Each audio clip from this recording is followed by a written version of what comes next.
Screen record, do whatever you gotta do. Y'all get this video. Make sure it is saved. There's this TikToker who goes by the name of J Megan, and she went in. I'm talking about she do a lot of research. She do a lot of investigating. We still gonna keep everything all alleged, but the video is nowhere to be found. I found the video because somebody else is reacting to it, and I want y'all to get it, save it, because obviously she's on to something because it's scrubbed from her page. It ain't on her page. So I'm gonna be quiet and I'm gonna just let it ride out. I believe she's saying something important. I want y'all to listen to how she mixed Tatum into some big wigs. And she got some important people in here.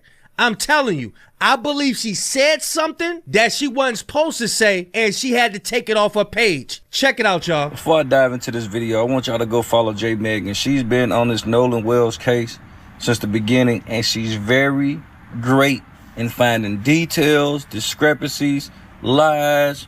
She's very well diverse in connecting the dots. She knows exactly how to do it. She has time for the research. She goes in depth with it. And I want you all to, and I'm gonna shorten the video, so if you really want to go see the entirety of the video. Look what somebody say. They took this off of her page. Oh, really? That's why I said this video is important. It's very important, y'all. I'm telling you, this joint is important. Go to J Megan's page and you can find it. But I'm gonna bring something, I'm gonna kind of make it kind of short, and then watch to the end. And it's gonna surprise you. It's gonna be a bombshell. It's a bombshell. And now we will understand. It's a bombshell, y'all. Tatum is so connected to this case. It's a bombshell. It's a doozy. Watch it.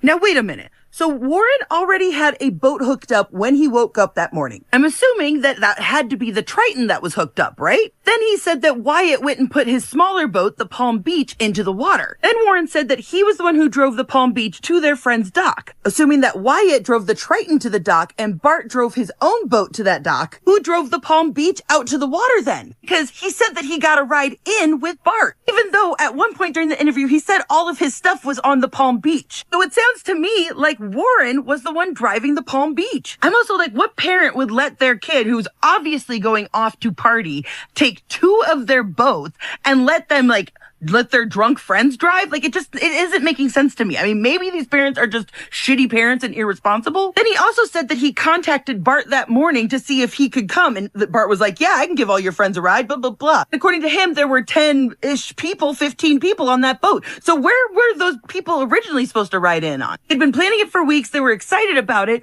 Why did Bart have to suddenly step in and take all these people? And remember, Bart said that his dad had canceled going out on the boat that day, so he could do it. Something's not adding up here. I think there was an adult somewhere in this mix. It would also explain how they all thought quickly on their feet with the sea tow. And I wouldn't be surprised if an adult didn't come out there and just go off with other adults that were also on Horn Island and let the kids hang out with the boats. Here's where things are going to get interesting, folks. There are more GPS coordinates in the report than what we have seen publicly. I'm going to play you a clip from the interview, but remember, at 5:30 is when they started picking up regular speed, all right? It's right here, 525, speed miles, 30 to 35 knots. So here we go. Planed off and you have water in the boat and you're hauling, we're going pretty fast. We're going probably 40, 42 miles an hour. And so all that excess water that was built up in the boat is coming out of the boat. So, I mean, that's what we had to do. So we ran into Fort Bayou and we didn't just run straight to my buddy's grandparents' house. We ran into Fort Bayou. A couple of us jumped in the water. And Wyatt, the whole reason for the stop was so Wyatt could hop in and put the plug back in the boat.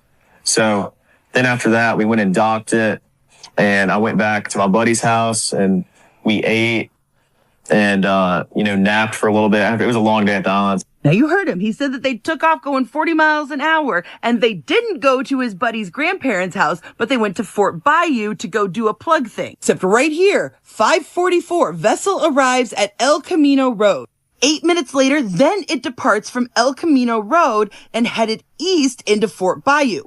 So right there we have a lie. The boat did stop before going into Fort Bayou. 6 minutes later, it comes back to El Camino Road, and the vessel departed El Camino Road half an hour later, headed southwest to St. Martin Bayou, and then turned southeast into Biloxi Bay Bridge. Then they went back to the Bayou boat launch. Then the boat was taken to Cardinal Lane, which was Wyatt's residence. Now, because I am an absolute genius, I was able to find it. This was where they left and where they came back that day, then came back several times. Now, first off, why aren't we seeing footage of them returning that day? We know that Nolan was with them when they left. So why do they have the security cams from that morning, but not that night? Whose grandparents lived there?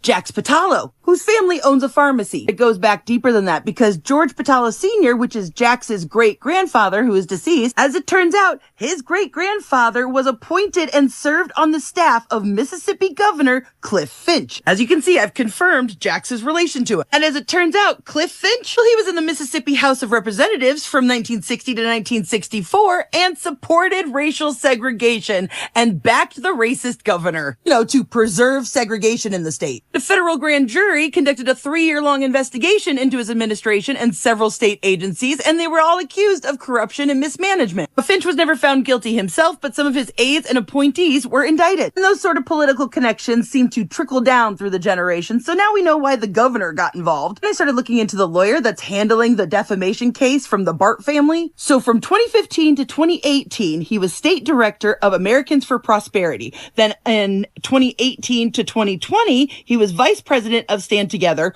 while being vice president of Americans for Prosperity. Stand Together is a Charles Koch nonprofit, and Americans for Prosperity is a libertarian conservative political advocacy group affiliated with Charles Koch and David Koch. And if you don't know who the Koch brothers are, they're fucking evil. Guess who's one of the major funders for Turning Point USA? Major donors for the Koch brothers also are primary financial pillars for Turning Point USA, specifically their campus operations. And guess who used to serve as the director of urban engagement?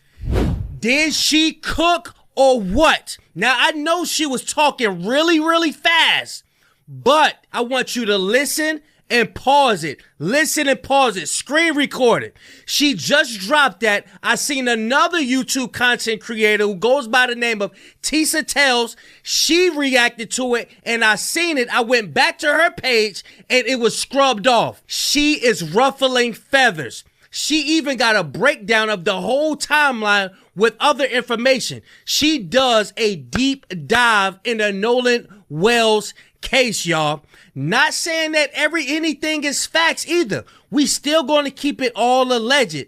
But she had to say something to piss the people off. And you see how she offered to Tatum in there? How he knows some. I'm telling you, bro. Ain't no way he just coming out like that and going as hard as he is. These people know each other. They connected. When that boy Tristan was on that couch and he said, oh, y'all don't know who y'all fucking with. These people are tight-knit. Oh, they tight-knit, all right. This is serious business right here. Y'all make sure y'all share this. If you couldn't screen record it, somebody will. Make sure you share this. Make sure you hype this video up to get this out there in the algorithm, because she said something that's going to be very, very important. Because why in the hell would she get it off of her TikTok? There's another TikTok user. She been having to speak in codes and shit because they've been taking her videos down. These people are running and we are catching up to them. All I'm saying is we need to get all this information together and we need to analyze it. We not jumping to no conclusions or nothing like that. We're not accusing nobody of anything. What we're going to do is get justice for Nolan Wells. Y'all get in the comment section. Y'all let me know what y'all think. Y'all go follow her on TikTok as well. Her TikTok is J Megan Nerdy Pink Panda 1. Y'all make sure y'all tap in with her because she doing some deep dives over there, bro. And I think this information that she come with it, something's going to be valuable. Y'all let me know what y'all think, man. Big Kish signing out. I'm gone, y'all.